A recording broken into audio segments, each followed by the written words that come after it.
सभी माता बहनों को मैं तहे दिल से प्रणाम शुक्रिया अदा करता हूँ। मैं अपना छोटा सा एक परिचय दे दूं कि मैं आपके गांव के बगल के रहने वाला हूँ। मेरा नाम पप्पू कुमार रंजन हुआ।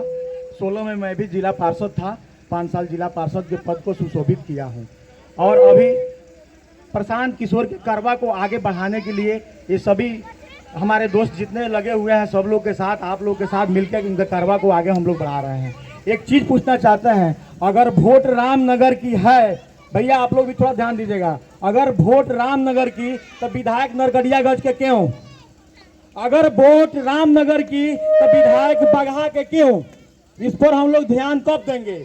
एक बार नहीं, 2 बार नहीं, 3 बार नहीं, एक बार आदमी ठगा जाता है, 2 बार आदमी ठगा जाता है, 3 बार ठगा जाता है, अगर चौथा बार ठगा जाता है तो आदमी ठगा नहीं है, आदमी बुर्बक है।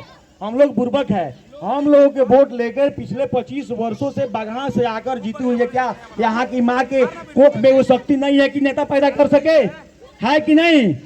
जानता नेता बनाती है, नेता कोई पैदा नहीं होता है। आप लोग वोट दीजिएगा, वो जैसा भी होगा वो नेता होगा। लेकिन देखिए आज से विडंबना देखिए दोनों पार्टी का, जो हम लोग कहते हैं कि थरवट में बहुत बरियार है भाजपा को हम बरियार मानते हैं। देख लीजिए रामनगर में इतने सारे लोग जुड़े हुए हैं रामनगर से, क्या एक भी कार्यकर्ता उस लायक नहीं था कि पिछले 25 वर्षों से भागीरथी देवी ऐसे व्यक्ति को लाकर हम लोग के माथा पर थोप दिया गया है, जो आज अपने रैली में अपने भाषण में कहती है, क्या राहुल गांधी नहीं कहती है, कहती है संजीव गांधी और राजीव गांधी घूम घूम के मोदी के माई के गाड़ी देता। अब बताइए कितना दुख होत हुई जब रामनगर के विधायक के बारे में पूरा देश जानत हुई। तब एक बार सदन में रहुआ लोग देखले हो कि वो कहत रही कि माननीय अध्यक्ष जी फलानवा ठेकेदार हमारा बात ना मानला, मैंने पीसी ना देला। अब बताई ऐसा विधायक के चुन के हमने के क्या कही जान, ऐसा विधायक के चुन के क्या कही जा कि पूरा सदन में हमने के बदनामी भइल की रही कहाँ के विधायक की चौपट ही है। वो माननीय है, उनका इज्जत करते हैं क्योंकि हम लोग के वोट से जीती हुई है, लेकिन आज उस हालात में, उस स्थिति में नहीं है। हम लोग इस बार कसम खाएंगे कि जैसा भी होगा, लंगड़ा होगा, लूजा होगा, रामनगर का होगा। रामनगर का वोट तो रामनगर के विधायक होना चाहिए। रामनगर के ही धरती से, रामनगर की माँ के कोख से पैदा जो हुआ है वही विधायक बनेगा इस बार, दूसरे कोई नहीं बनेगा। रह गई बात, आप लोग को हम वोट मांगने नहीं आए हैं। हम अपना प्रशांत किशोर जी का चुनाव चिन्ह बचता है, लेकिन ये कहने जरूर आए हैं अगर 3, 4, 5 पार्टियां लड़ रही है, उसमें अगर प्रशांत जी का कैंडिडेट अच्छा हो, बढ़िया हो, आपको लगता है कि ये लड़का जीत कर जाएगा, क्या ये बहन जीत के जाएगी, तो सदन में यहाँ के स्थानीय मुद्दा को पुरजोर शक्ति से उठाएगी, तो उनको वोट दीजिएगा, नहीं दीजिएगा। वोट तभी देना है जब जान लीजिए उसके बारे में कि हाँ ये जीत के जाके पीछे सोएगा नहीं, ऐश नहीं करेगा, तब जीतेगा। खैर इस पार्टी से जो भी आएगा ऐसा कभी नहीं कर पाएगा, क्योंकि हमारे प्रशांत जी जब किसी को भी टिकट देंगे तो एक जो है हल्फनामा तैयार किए हैं कि अगर आप जनता के बीच में संतुष्ट नहीं रहे, आपसे जनता संतुष्ट नहीं रही, कार्यकर्ता संतुष्ट नहीं रही, तो आपको 2.5 साल के बाद आप पर अविश्वास लगाया जाएगा, भले संविधान में हो या नहीं हो। तो इससे क्या होगा कि जो भी जीत कर जाएगा वो डरेगा, डर कर जो है काम करेगा। बाकी भाई जी और गीता जी, चौधरी जी आपको प्लान बताइए किए कि हम लोग पार्टी के 5 प्लान है, 5 उद्देश्य है। सबसे जरूरी है पहले आप लोग गारंटी कार्ड बनवा लीजिए, गारंटी कार्ड बनवा के रखिए।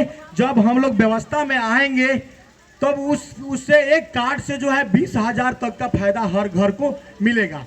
सबसे तकलीफ होती है उस वक्त जब प्लान की स्थिति, माई बहन ध्यान दे जाओ, प्लान जो समस्या इतनी बड़ी है, आज हमारे वर्ग के लोग को जब शादी विवाह होती है बहन, तो जानते हैं क्या, शादी विवाह होने के 10 दिन नहीं 5 दिन के बाद ही माँ कहती है कहा बाबू रे कर्जा बहुत ज्यादा हो गई बा, तू अब जो पंजाब, तू अब जो अमृतसर कमाए। क्यों कहती है? क्योंकि हम लोग के यहाँ रोजगार नहीं है। सबसे ज्यादा अगर लफड़ा केस फौजदारी होता है तो हम लोग के यहाँ ही होता है, इसलिए होता है कि हम लोग के पास रोजगार नहीं है। मैं अपना कहता हूँ, अगर मेरे यहाँ रोजगार होता तो मेरी माँ कमाती, मेरे पापा कमाते, हम कमाते, मेरी पत्नी कमाती, 4 आदमी जब कमाते तो यहाँ चौक पर बैठ के ताश कौन खेलता? कोई नहीं खेलता। तो इस बार आप लोग एक बार 5 बार या 25 बार या 75 वर्षों से तो हम लोग देते ही आ गए हैं। और लोकतंत्र का यह नियम नहीं होता है कि किसी का बपौती हो जाए, एक बार जीते और लगातार जीतते रहे, ऐसा नहीं होना चाहिए। बदलाव जब होगा तभी विकास होगा। अगर मेरे ही पार्टी से कोई विधायक जीत कर जाता है, आपके क्षेत्र में काम नहीं करता है, तो अगली बार उसको जूता मार के भगाइए। देखिए हम लोग नेपाल से सटे हुए हैं, अंतर्राष्ट्रीय ठीक है, लेकिन देखिए वहां की जनता क्या की, जनता में शक्ति होती है। अब प्रशांत जी का कारवा ये है कि लोगों को हम जागरूक करें। लोगों जब हम जागरूक हो जाएंगे तो किसी का भी सरकार होगा, कोई दिक्कत नहीं होगा। दूसरी चीज, किसी भी दल के बढ़िया प्रत्याशी है उनको वोट दीजिए, क्योंकि सरकार बदलने से बिहार नहीं बदलेगा, व्यवस्था नहीं बदलेगा। जब तक कि अच्छे लोग जीतकर सदन में नहीं जाएंगे तब तक व्यवस्था सरकार नहीं बदल सकती है। इसलिए अच्छे लोग जो होंगे उन्हीं को वोट दीजिएगा। आप लोग खूब बढ़िया से परख लीजिएगा कि जो आ रहा है दूसरे दल से लड़ने के लिए वो कैसा है, यहाँ के जो इस 4 वो साथी हैं आए हैं आप लोग के बीच में, ये कैसा है, ये लड़ने वाले हैं कि जाके घर में घुस के बैठने वाले हैं। इसी के साथ